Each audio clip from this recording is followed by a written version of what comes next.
Hands up if you've ever thought of booking a guided package deal holiday, but you just want to see a little bit more information about it before you make that commitment. Me too.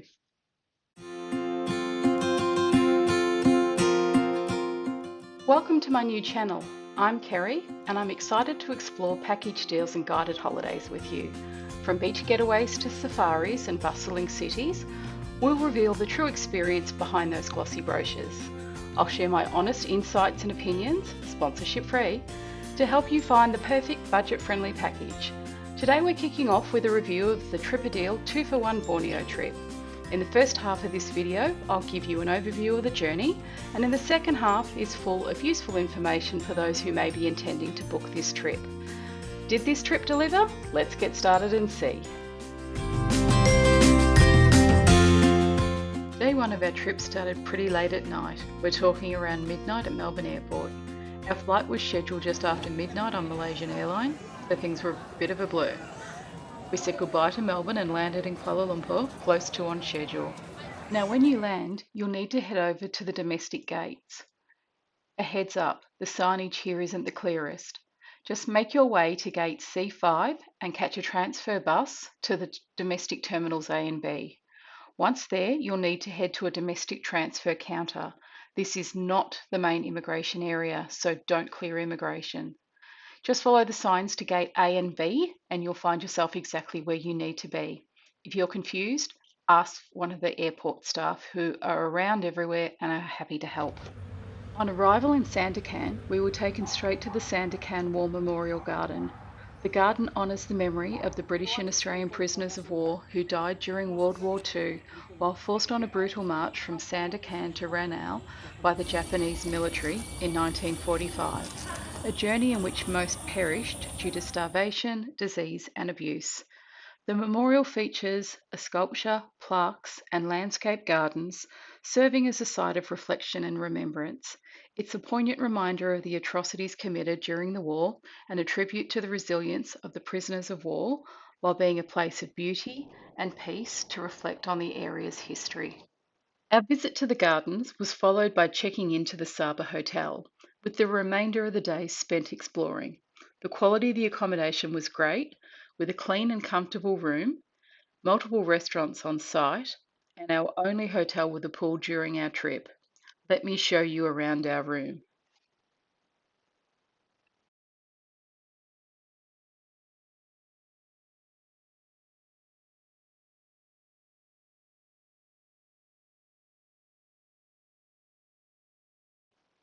Dinner on the first two nights is not provided, and we chose to eat at the hotel restaurant on the first night. The menu offered a great selection and it was really affordable. Catching a cheap taxi or grab from the hotel into Sandakan to eat is also an option. We opted for this on the second night, eating at one of the many restaurants on the waterfront. Day two kicked off with the trip highlight, a visit to the Sepalok Orangutan Rehabilitation Centre. We got a chance to witness the morning feeding of these incredible, majestic creatures in a very natural habitat. It was such a heartwarming experience. One of the most beautiful things about this place is the outdoor nursery, where young orangutans socialise, play and learn. Watching them interact with each other was honestly like seeing a big family reunion. So much fun to see them swinging around and just being themselves. What makes this sanctuary extra special is that the area is actually open to a national park, so the orangutans are free to come and go as they please. While some are able to live in the wild, many return to the sanctuary because they've had experiences that make it hard for them to fully survive out there on their own. Directly across the road and a short walk away, we visited the Bornean Sun Bear Conservation Centre, home to the world's smallest bear. These little guys were adorable with their playful antics and adorable faces. Many have been rescued from otherwise terrible fates, with many still bearing the scars of their prior captivity. The Sun Bear Centre has a lovely cool air-conditioned gift shop with a range of souvenirs and snacks to purchase. At the Labic Bay Proboscis Monkey Sanctuary, we got up close with these unique proboscis monkeys in their natural habitat. Native to Borneo, they're known for their large, unusually shaped nose, reddish-brown fur, and long tails. They are social, living in groups with a dominant male and several females. Calm and observant, it's a joy to watch them communicate through sound. The younger monkeys are extremely playful, while the adults are more composed. These endangered monkeys face a threat from habitat loss and hunting. Day 3 started at the Rainforest Discovery Centre. We explored lush tropical forests where guided walks and birdwatching immersed us in Borneo's incredible biodiversity. The centre is set within the lush Kabylie Sepalok Forest Reserve, and there's so much to explore. If you're lucky, you might spot some orangutans or wildlife in the trees. However, when we were there, they were all hiding. This rainforest is also home to some seriously dangerous snakes. Be aware of your surroundings and follow the trails. You might also see a pit viper. Day 4 was hands down the highlight of the trip for me. We spent the night at the Borneo Natural Suku Billet Resort, and let me tell you, it's everything you could want in a jungle getaway. This eco friendly retreat is tucked away along the beautiful Kinabatangan River, surrounded by lush rainforest, and it's as serene as it gets. The accommodation here is so unique. You stay in these charming eco friendly chalets that blend perfectly with the jungle surroundings. They've thought of everything to keep you comfortable while still being in harmony with nature. Let me show you around our chalet. It had everything we needed: comfy beds, air conditioning, and a huge window offering a scenic view onto the jungle. And trust me, the local wildlife right outside our window kept us entertained, and we could have watched them for hours. The bathroom has this rustic yet charming vibe with a nice rain shower and the usual hotel amenities. Now let's talk about the macaques. As cute as they are, and believe me, they're super entertaining, don't let them fool you. These cheeky monkeys will get into your room if you leave a door open, stare at you through the window, and even steal clothes from your balcony. As you can see, they also are excellent swimmers. The high quality food was buffet style, but if you have any special requests or dietary restrictions, the staff are more than happy to whip up something tailored just for you. We did multiple tours during our stay, and each of them was totally unforgettable. Gliding along the Kinabatangan River, surrounded by lush jungle and spotting all kinds of wildlife. There was primates, including orangutans, cheeky long-tailed macaques, the proboscis monkey with their crazy noses. The real highlight, however, was the pygmy elephants. We were so lucky to spot them during our trip, especially since we were told they hadn't been seen in almost 4 months. It truly felt like a wildlife miracle. We spotted birds like the majestic hornbills, and we even encountered some reptiles like crocodiles and lizards skulking their way around the muddy banks. Let's not forget the sunsets. Wow! Watching the sun dip below the horizon with the river reflecting the gold light had a touch of magic to it. We were also treated to another special destination today that wasn't on our original itinerary, the Gomantong Caves. We arrived at the entrance to the caves, and as you'll see, the surroundings are absolutely stunning. The caves themselves are nestled deep in the jungle, making it feel like you've stepped into a world untouched by time. The caves are actually a series of limestone caves, and they're known for something pretty special: their incredible ecosystem. This place is home to thousands of swiftlets and bats, which make it a pretty unique experience. The swiftlets are especially famous for their nests, which are harvested for commercial purposes. One of the things that makes these caves so special is the way that they have been shaped over millions of years. The cave is also home to a variety of other creatures, including insects. For safety purpose, there are handrails provided. It's a personal choice, but I decided to pass on the handrail. Day 5 saw us leave our animal wonderland and head towards Renau with a stop for lunch at the Saba Tea Plantation. It's a day spent nearly entirely in the bus, so it was nice to spend a bit of time at the plantation to stretch and enjoy the fresh mountain air. The Saba Tea Plantation is located in the foothills of Mount Kinabalu. It's one of the largest tea plantations in Malaysia. It sits at an elevation of about 1,200 metres above sea level, providing an ideal climate to grow high quality tea and escape the Bornean heat. Lunch was a selection of local dishes, which we really enjoyed while taking in the breathtaking views around us. There's a good gift shop where you can buy a variety of products, including a huge variety of tea and tea related accessories. Our next stop was a rather unforgettable experience at Kampung Luanti. This river was nestled in the heart of a peaceful village surrounded by lush greenery. A short walk from the bus and through some local market stalls, you dip your feet into the cool, clear water and feel the gentle, and sometimes not so gentle, nibble of 100 fish. If, like me, the experience is a bit too much, there's still a chance to connect with the serene beauty of the area and cool your feet off in the water. The end of day 5 saw us checking into the Kinabalu Pine Resort. Getting to your room is not for the faint-hearted, with about 50 stairs to reception and then a short hike up to a steep gradient to the rooms. We were advised to pack an overnight bag and lock the remainder of our luggage in the bus. The cosy pine chalet rooms were clean and comfortable, although very basic. They were fully equipped with all the amenities needed, and most rooms had stunning views of Mount Kinabalu from their balconies. The hotel's cool climate, due to its high altitude above sea level, provided a refreshing escape from the heat of the lowlands. A set menu dinner was served at the hotel's restaurant. Day 6 was one for the history buffs. We visited the Kandasung War Memorial Park, which honours the prisoners of war. Walking through the Kandasung War Memorial is a poignant and reverent experience, offering an insight into the history and sacrifices made during World War II.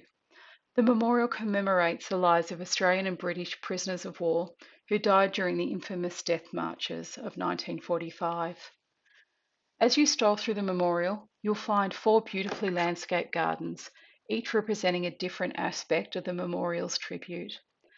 The centrepiece is a large plaque with the names of those who lost their lives during the marches, engraved as a solemn reminder of their sacrifice. The peaceful surroundings, with a view of mist-covered mountains, adds to the reflective atmosphere of the site. The memorial is not only a tribute to those who lost their lives, but also a place of education for visitors, helping preserve the memory of this dark chapter in history. Following the memorial park was a buffet-style lunch in a local restaurant before continuing on to Kinabalu National Park for a guided walk around the botanical gardens. The gardens contain well-maintained trails to walk on, and you see a diverse range of plants including rare orchids, medicinal plants, and various species of rhododendrons, ferns and mosses. Due to its high altitude, it's lovely and cool with crisp and fresh air and a really serene environment. The garden is not only a place to admire nature, but it's also an important research and conservation site. It plays a vital role in the protection and study of endangered species and helps to raise awareness about the importance of conserving biodiversity. Day 7 saw a new hotel and some personal time in the morning to look around Kota Kinabalu. The Hotel Shangri-La was clean, although showing its age, but well located in the heart of Kota Kinabalu and walking distance from most of the city's offerings. This hotel did not, however, live up to our expectations of what was advertised. The offer document provided by TripADeal spoke of accommodation at a Hotel Shangri-La or similar. This was accompanied by a photo of our expected accommodation for those doing Itinerary 1, which was the shorter 10-day trip. There was definitely some disappointment to be managed when we arrived at a faded 3-star hotel with no pool. Check out in the comments for TripADeal's response to this. Mid-morning, we were transferred to Jesselton Point Jetty to catch a boat to Manukan Island. The day was spent swimming and snorkelling around the island. While we hoped to be swimming in turquoise waters and snorkelling amongst vibrant coral reefs and schools of tropical fish, that wasn't to be for us, with recent rains leading to zero visibility. It remained a nice day of sun and sand, but a reminder that the weather and experiences aren't always guaranteed. Day 8 marked the end of an incredible Borneo adventure, and we wrapped things up with an experience that immersed us in the heart of Borneo's heritage at the Mari Mari Cultural Village. This place was a deep dive into the rich traditions and culture of Sabah's Indigenous ethnic groups. Our journey started with a short trek to the village. Once there, we wandered through traditional houses, each of them representing a different Indigenous tribe. What made it even more special is that many of the guides are actually members of the communities themselves. So they shared their captivating stories about their ancestors, daily lives, customs, and spiritual beliefs, making it such an authentic experience. This place felt like stepping into a living history book, and we got our chance to join in with many of the traditional activities. The cultural performances were a highlight. We watched vibrant dances and heard music that told ancient stories. For those who were feeling a bit more adventurous, there was plenty of chances to jump in and join the dance. But don't worry, it was totally voluntary and no pressure to participate for those who were just there to watch the show. To wrap up the experience, you can get a henna tattoo, which is the perfect souvenir. Now let's go through some other important information about this trip.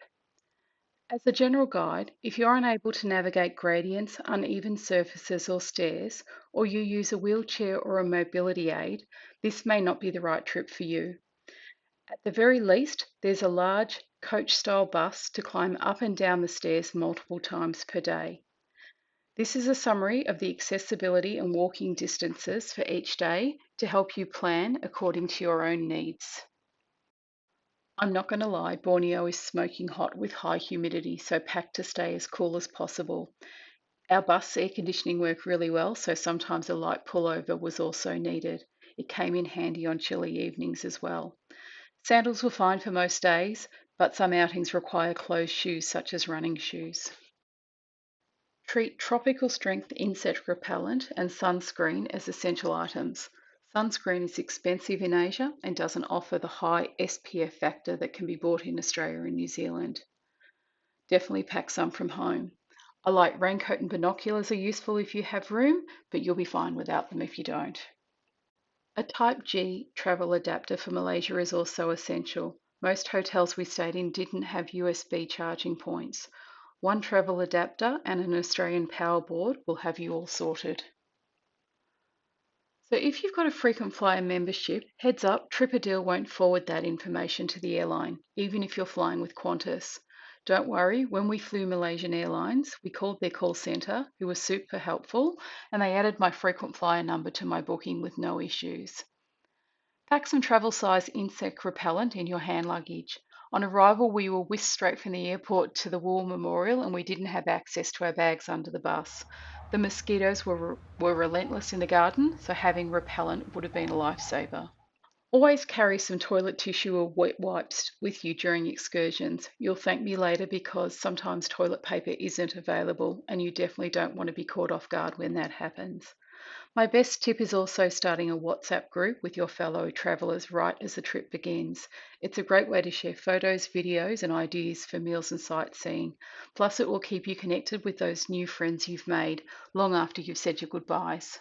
Money. Cash is still king in Asia. You'll definitely want to get some local currency like ringgit. My advice is don't change money at home or at the airport. Rates are pretty low and commissions are really high. Instead, hit the ATM when you arrive in KL Airport and withdraw some cash from there. For example, I withdrew 1,000 Malaysian ringgit from the Maybank ATM at Kuala Lumpur Airport when I landed, and that's about 350 Australian dollars. I actually didn't end up spending it all, but it covered all the extra hotel fees, meals not included in the tour, tips for the guide and driver. One thing though to note, alcohol can be pretty pricey in Malaysia, so if you're a drinker, you might want to budget just a wee bit more. Just a quick heads up about some extra fees you might encounter. There's a Malaysian tourist tax of 10 ringgit, about $3 per room per night, and it's paid directly to the hotel. You can settle it in either cash or by card, so just keep that in mind when you're checking in. There are also two sites that we visited that charged a 10 ringgit fee if you wanted to use your own camera other than your phone. If you're planning to bring that fancy DSLR or a fancy camera, be ready to pay the small fee for the privilege. Let's also talk about tipping. I'm usually not a big fan on tipping cultures, but here's the thing, our guide and driver were amazing, and I was really well taken care of, and I felt genuinely compelled to show my appreciation with a tip. Just to make it clear, tipping is totally optional and there was no pressure at all. But if you do decide to tip, keep in mind that the guide and the driver do not share tips, so you'll need to give them separate tips. I recommend bringing two envelopes with you from home, but if you forget, just ask hotel reception and they'll help. Always remember, be discreet with your tip and that will be appreciated. TripAdeal suggests tipping between 10 to 20 Australian dollars per day per person. For reference, I tipped our guide around $120 and our driver about $100, with my travel companion doing the same. Even after tipping, this 2-for-1 deal was still incredible value for money. That's all from us about Tripadil Borneo. So if you're ready to discover new destinations, make unforgettable memories, and find your next holiday inspiration, hit the subscribe button and join our community of travel enthusiasts. It's absolutely free, and the more subscribers means the more reviews of amazing guided tour offerings. If there's a Tripadil or another company that you want us to try out for you, tell us which one in the comments section so we know what trips you want us to review. Don't forget to ring the bell for notifications so you never miss a new review. Thank you for tuning in, and I can't wait to explore the world of package holiday deals with you again. Until next time, happy travels.